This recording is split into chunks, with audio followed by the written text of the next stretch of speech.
पहला पिक है, आप कहे तो मैं शुरू करूं? बिल्कुल बताएं जी, बताएं वसीम जी।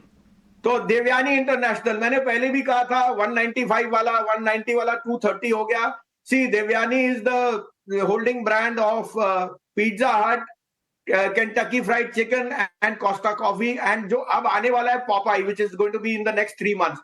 बट आपको शायद पता नहीं कि Costa Coffee is actually biting into market share from even Starbucks. And आपको पता है Kentucky is not only fried chicken, it is also catering to veg मील।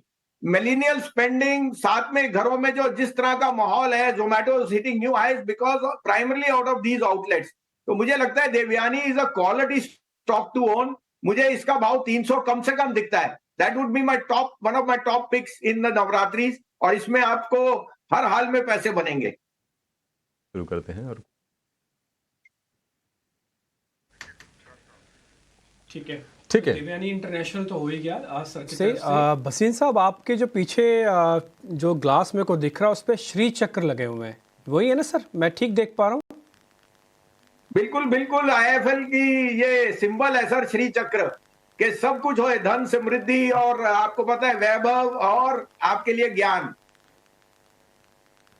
बहुत ही बेहतरीन सर। लगे हाथ फिर एक शेयर और बता दीजिए आप। आरबीएल बैंक, डिम्पी जी, मैं इसे 125 रुपए से कह रहा हूं। एज ए डिस्क्लोजर, ये हमारे क्लाइंटों के पोर्टफोलियो में, पर्सनल पोर्टफोलियो में भी है, मैं डिस्क्लोजर दूं। लेकिन मुझे लगता है आरबीएल में 1.5% से ज्यादा किसी का स्टेक नहीं है। अभी कोटक, सॉरी, एमएनएम ने उसमें एक स्टेक लिया है 3 या 4% का, और आरबीएल बैंक के नंबर्स बहुत स्ट्रांग है। देयर वाज एन इशू जो सब सॉर्ट आउट हो गया। I think the new management leader from SBI has been a star, और उनके जो बुक है वो अब बहुत स्ट्रांगली एक्सपैंड करती है। NIMs have been the highest ever and profit is almost 50% jump from a year back. तो मुझे लगता है RBL is in for rerating. 350 से 350 का टारगेट मुझे दिखता है इन द नेक्स्ट 1 year। 300 से 350। वसीम साहब नमस्कार, अभिषेक बोल रहा हूं। 2 शेयर तो आपके हो गए, एक फूड वाला हो गया, एक फाइनेंस वाला हो गया। तीसरा शेयर कौन सा है आज का? अभिषेक, तीसरा वाला सबको नापसंद होएगा, लेकिन मेरे को पसंद है। और मैं ये भी डिस्क्लोजर दे दूं, ये भी हम अपने क्लाइंटों को दिलाए हैं और मेरे पर्सनल पोर्टफोलियो में भी है, वो है idea.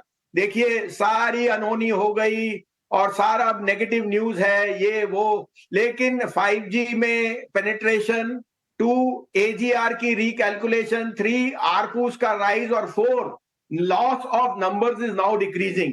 I think Voda idea is now set to raise capital, और मुझे कोई दो राय नहीं, a stock which is hitting closer to new highs when the index is doing nothing, that is signaling something big is coming in Voda।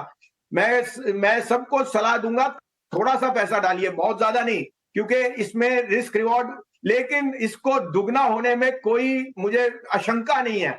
और मैं यहाँ categorically कह सकता हूं कि there is something big brewing in Voda Idea Voda, और मुझे कोई दो राय नहीं, 22 रुपए का टारगेट आपको इसमें एक अगली दिवाली तक दिख जाएगा। लेकिन फिर से मैं बोलता हूं, थोड़ा सा पैसा डालिए। मुझे पता है फंडामेंटल चेंज है because of rising ARPU, loss of market share following, AGR recalculation, but आपको ये दिखने में थोड़ा टाइम लगेगा। तो I think Voda idea is my star for a doubler by the next Diwali, next Dussehra.